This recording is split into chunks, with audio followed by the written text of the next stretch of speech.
Le coton BT, moi j'ai fait ça des années. C'était bon même, ça donne bien même. La fibre là, si tu vois la fibre là, c'est 2 traitements à l'hectare. Là-bas, là, le producteur ne peut pas fatiguer. Mais le conventionnel qu'on nous donne ici, ça demande 6 traitements. 6 traitements, si tu n'as pas quelqu'un devant toi pour les traitements là, tu te fatigues, tu es seul dans le champ.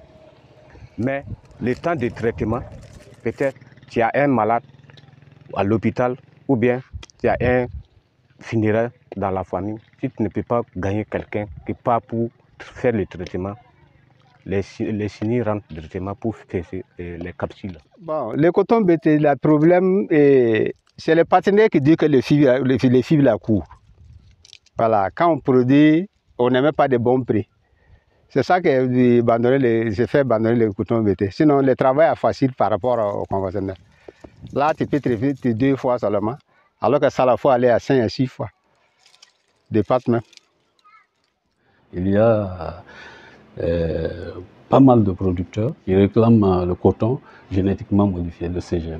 Quand on regarde aussi les avantages sur le plan sanitaire, et ce n'est pas seulement les producteurs qui sont nostalgiques. Sur 6 traitements recommandés par hectare, on ne faisait que 2 avec l'OGM. Donc du coup, on avait encore beaucoup plus de chances de ne pas être intoxiqué, au niveau producteur je dis, de ne pas être intoxiqué. Et puis ça nous dispensait aussi de l'utilisation de pesticides et une bonne préservation aussi de l'environnement. Toutes ces questions-là, vraiment, c'est tout ça qui a motivé le choix du coton BT. Voilà.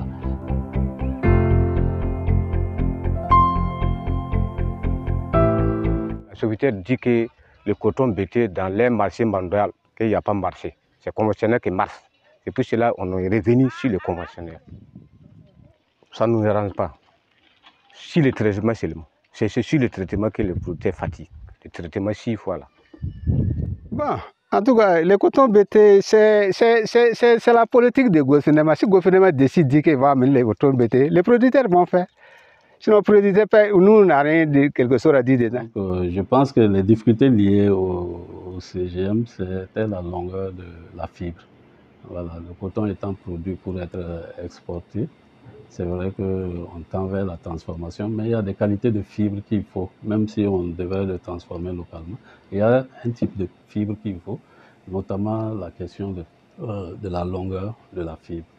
Et on a constaté qu'au niveau du coton BT qu'on utilisait, il y avait ce problème qui,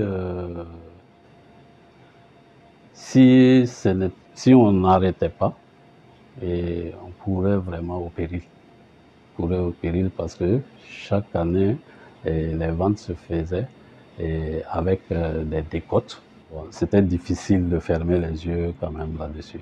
C'est vrai que ça nous dispensait de l'utilisation de pesticides, mais bon, de 2 mots, il faut choisir le moindre. Voilà, parce que les producteurs, lorsqu'ils produisent leur coton, c'est pour effectivement le commercialiser. Et s'il y a des difficultés de commercialiser ce coton-là, je pense qu'il serait vraiment insensé de persister.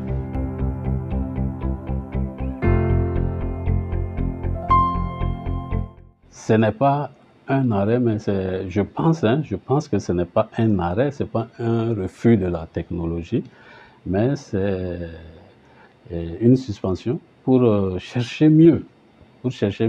Parce que dans tous les cas, la filière ne peut pas être fermée aux innovations technologiques. C'est une question quand même politique, de politique. On ne peut pas, à l'échelle d'une filière, décider ça, ou bien à l'échelle d'une société, décider ça. Non, c'est une question de politique nationale. Et que, en temps opportun, c'est pourquoi je dis qu'il y a des voies plus avisées qui pourront trancher.